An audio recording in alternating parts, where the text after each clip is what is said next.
Hi everyone. Today the second part of this chapter similarity. We will study the third property of the similarity, that is angle bisector property of a triangle. So this angle bisector property of a triangle, so it says that the statement of this property is in a triangle ABC, the angle bisector of the angle divides the opposite sides of the angle in a ratio of remaining two sides of the angle. So what is the meaning of that?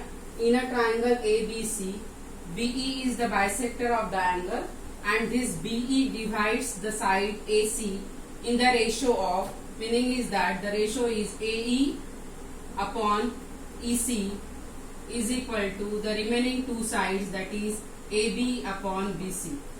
So the angle bisector property of a triangle says that in a triangle ABC, the angle bisector of the angle B divides the opposite side AC in the ratio AE upon EC is equal to AB upon BC. This is the angle bisector property of a triangle. We will do this property by using the activity. So in this case, this is a triangle ABC. In a triangle ABC, we will draw the angle bisector of angle B. So BE is the angle bisector of angle B. So angle B, that is BE, divides angle B in two equal angles, two congruent angles. If we will measure this AB by using the scale, so this AB becomes 4 cm and BC becomes 7 cm as it is given in your book. So we will take that AB upon BC ratio is equal to 4/7. So here, if we will measure this AE by using the scale AE and this CE, we will get that AE upon EC, the value is AE is nothing but 2 cm and EC is equal to 3.5 cm. If we will make this in the fraction number form, so it becomes, if we will multiply by 2 into 2, 3.5 into 2, so it becomes again 4/7. So this ratio AB upon BC is equal to AE upon EC. This we have proved this property by using the activity. So this is the experimental. By experimental, what we have done, we have taken the triangle ABC. BE is the bisector of the angle ABC and we will measure the side AB and side BC. So AB upon BC, that ratio is 4/7. We will measure the side AE and EC, that ratio is 2/3.5. This 2/3.5 is written as 4/7, and as both the ratio AB upon BC is equal to AE upon AC, means practically we will prove that the angle bisector of a triangle divides the opposite side of the angle in the ratio of remaining two sides of the triangle. So this is the activity we have proved by using the practical method. Now we will prove this same activity, the same statement, by using the theoretical method. I will write first statement of this angle bisector property. So we will write here the angle bisector property is nothing but the bisector of the angle of a triangle. The bisector of angle of a triangle divides the opposite side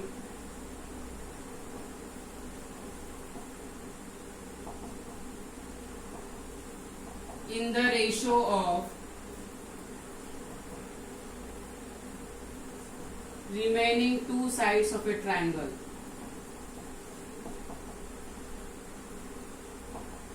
So this is the statement. Again it is the, we will divide the statement in the two part. One is the antecedent and one is the consequent. So antecedent is the bisector of angle of a triangle and consequent is it divides the opposite side in the ratio of remaining two sides.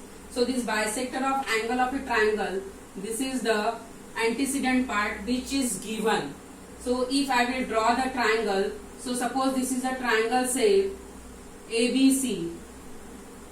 So this triangle ABC and CE is the bisector of angle divides the opposite side. AB at a point E. So CE is the bisector of angle C. This is given. So we will write in the given. So given is in a triangle ABC,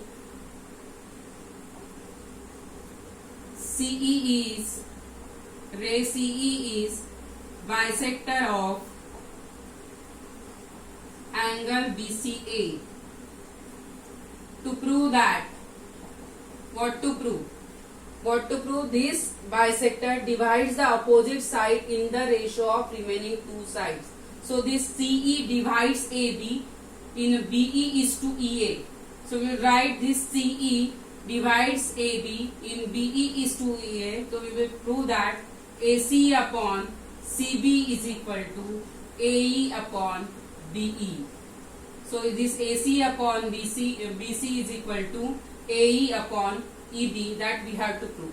For that we have to do the construction. In the construction, what I will do, I will draw the line parallel to EC and extend this BC up to this line which intersects this line parallel to EC at a point, say D.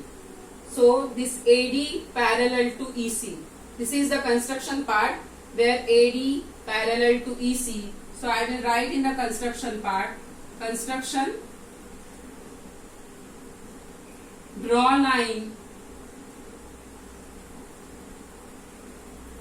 parallel to CE through A and extend BC up to D. So extend BC up to D. So line AD parallel to EC. So in the proof part, what we will write? So as line AD parallel to AC, AD line parallel to EC. So therefore these angles, angle ECA congruent to angle CAD. These are the alternate angles. Equation number 1. As CE parallel to AD, so angle ECA and angle CAD, this is the angle and this is the angle. These two angles are congruent angles because they are the alternate angles. Now as CE parallel to AD, again we will write CE or AD parallel to EC and BD is the transversal. In that case we will write angle BCE congruent to angle CDA. So angle BCE congruent to angle CDA, angle BCE congruent to CDA.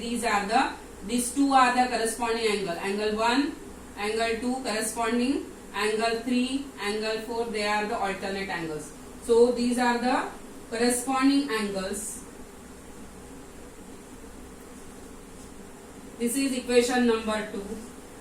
Then, but angle BCE and angle ACE are congruent given.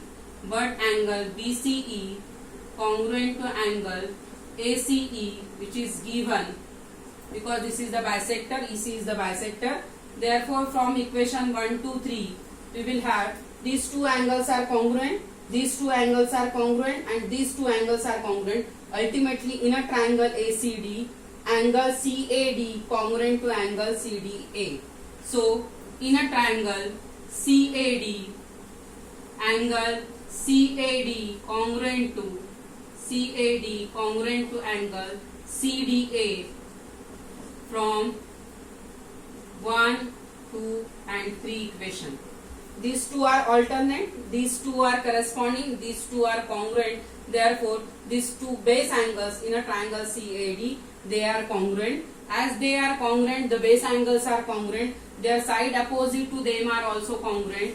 We will say that CA, side CA congruent to side CD by converse of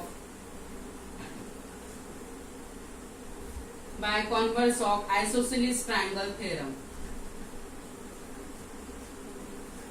So this is what we have seen, that these two angles are congruent, these two angles are congruent, and these two angles are congruent. Ultimately, these base angles in these triangles are congruent, and as the base angles are congruent, corresponding sides opposite to them are also congruent. As these two sides are congruent, we will see that in a triangle BAD. Now we will consider the triangle BAD.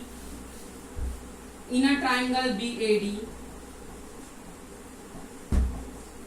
AD parallel to EC, and therefore we will write by BPT, basic proportionality theorem, BC upon CD is equal to BE upon EA. But BC upon CD is equal to CA, which is given from the equation number 4. So CA and CD are equal. So we will write, instead of CD we can write CA, and you will get that BC upon CA is equal to BE upon EA. So this CD becomes CA, as we have proved that CA is equal to CD. So instead of CD we can write CA. So BC upon CA is equal to BE upon AE, and AC upon BC, what we have written, AC upon BC is equal to AE upon BE by invertendo, and hence proved. Again I will repeat. The bisector of angle of a triangle divides the opposite side in the ratio of remaining two sides. So here this is a triangle ABC. So CE is the bisector of the angle which divides the opposite side. BE upon EA is equal to BC upon CA. For that we have drawn, what we have done, we have to do the construction. We will draw the line passing through AD parallel to EC, and we extend BC up to D such that EC parallel to AD. So after that we can show that these two angles, angle BCE and angle CDA, they are the congruent angles, which are the corresponding angles. Angle ECA and angle ACAD, these are the alternate angles, and these two angles, angle BCE and ACE, they are the bisector. Because of that they are congruent. And as these two angles are congruent, these two angles are congruent, these two angles are congruent, therefore the base angles are congruent. As the base angles are congruent, their opposite side CD and CA are congruent. As the opposite sides are congruent, one can say this is by converse of isosceles triangle theorem. Then we can apply the BPT in a triangle BAD. In a triangle BAD, CE parallel to DA, therefore by BPT one can write BC upon CD is equal to BE upon EA. But as BC upon CD, so CD is equal to CA, so we will put CD as a CA. So we will get BC upon CA is equal to BE upon EA, as AC upon BC is equal to AE upon BE, hence proved.